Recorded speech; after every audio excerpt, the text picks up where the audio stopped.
Hello there, I'm Chris. Welcome to Lorespire. Today we're going to be doing a quick overview of all the new classes in Pathfinder Wrath of the Righteous.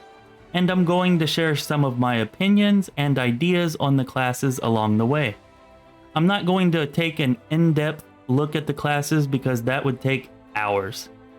Instead, I just want to give you a feel for each class so you can get an idea of what you might like. Now, if you see a pop-up card at the top of the video while I'm talking about a class, you can click that card to watch a video with my in-depth analysis of that class, all its archetypes, and their different abilities. If you don't see a pop-up, that's because the video hasn't been made yet, but it's coming soon. Anyways, timestamps are in the description if you want to skip ahead to a particular class. Now let's get started. First, we have the Arcanist. I love this class for its versatility and power. It's basically the love child of the Wizard and Sorcerer classes, combining elements of both, and then it also throws in an arcane reservoir, similar to the Magus.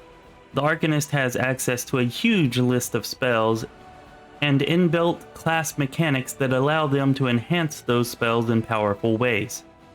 They also get exploits, most of which function as spells that cost arcane points instead of using spell slots.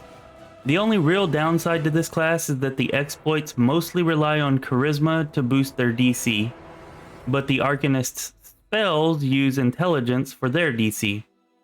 This doesn't leave the Arcanist with many ability points for other stats, but the bottom line here is that if you like playing a Wizard or a Sorcerer, or both, you'll definitely enjoy the Arcanist. Next is the Bloodrager Class, which melds the rage powers of a barbarian with the bloodlines and spell casting of a sorcerer, although the spell progression is much slower. This is a solid class that is highly effective in melee combat, and depending on the archetype you choose, you can be a speedy berserker, an effective tank, or even gain a mount to ride while you rage charge all of the casters and archers in the enemy's back ranks. All that stuff is great, but my favorite thing about this class is its access to bloodlines. With the undead bloodline, I'm definitely making a Death Knight character out of the Steel Blood archetype of this class. Oh yeah! And now we have the Cavalier Class. Full disclosure, this is one of the few classes I haven't played yet, and that's because most of the other classes are just more interesting to me. In my mind, I think of the Cavalier as a fighter with a pet they can ride. Although, to be fair, the Cavalier really does get a whole load of abilities, even besides the mount, that make it more interesting than a simple fighter.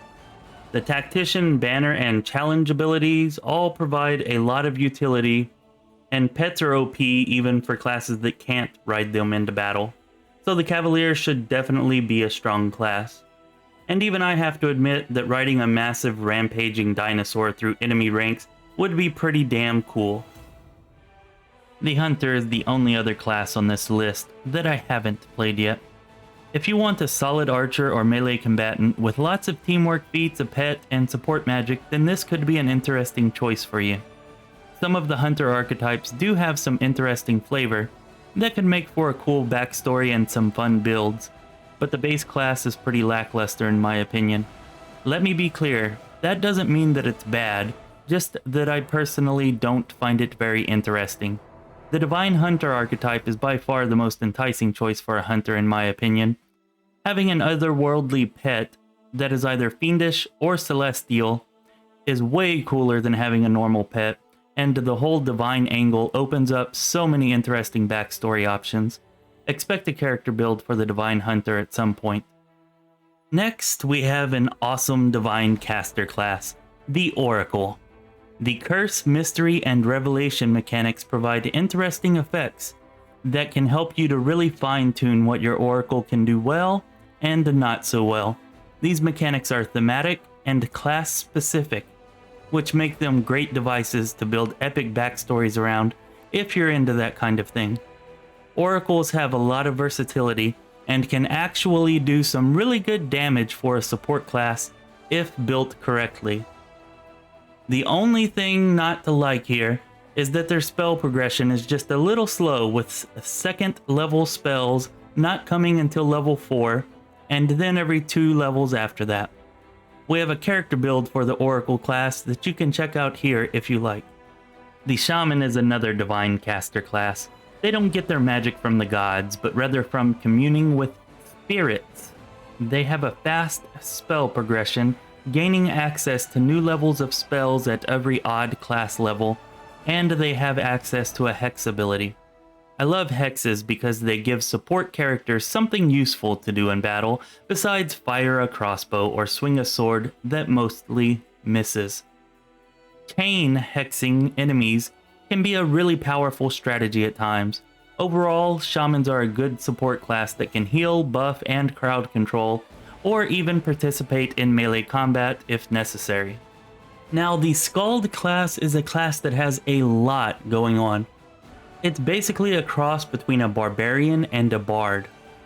They're definite skill monkeys that gain access to various combat abilities and can use magic, although the spell progression is pretty slow.